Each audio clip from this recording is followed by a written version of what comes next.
We've got a lot of institutional knowledge about what makes a glass building good or bad from an institutional perspective.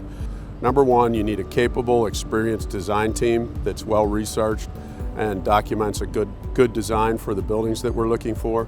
Number two is a constructor who can construct that building in a sequence and with a methodology that's appropriate.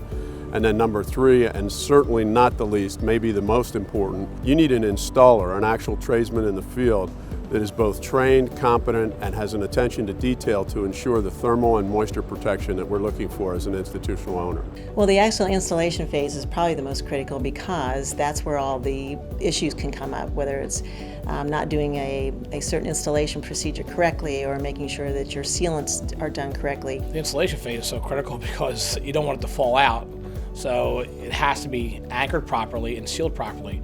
If it leaks, then everybody's in trouble. Installation phase is very, very critical because of the way it interacts with other materials. It's what your end user is seeing, it's what they're using.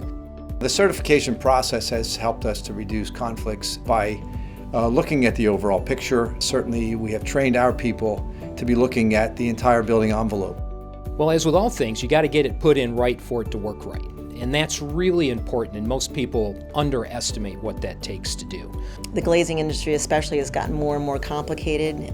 They're doing more and more unique things with that, so there's all sorts of unique details, and I think from the very get-go we look at every detail, how they intertwine with all the other materials surrounding it, and then just from there, just paying attention to those details every step of the way, from the shop drawings to the final installation, and the guys in the field, the glazers in the field, making sure that every detail is followed. And when they come upon problems, it's coming back to the office, getting everybody involved, and if it means going back to the engineer, going back to the architect, then that's what it means, and that's what we do. We want to make sure that everything works together and that we don't have water infiltration from other sources into our window system, our curtain wall systems, for instance. So that has, it really has helped us to stem potential problems by looking ahead.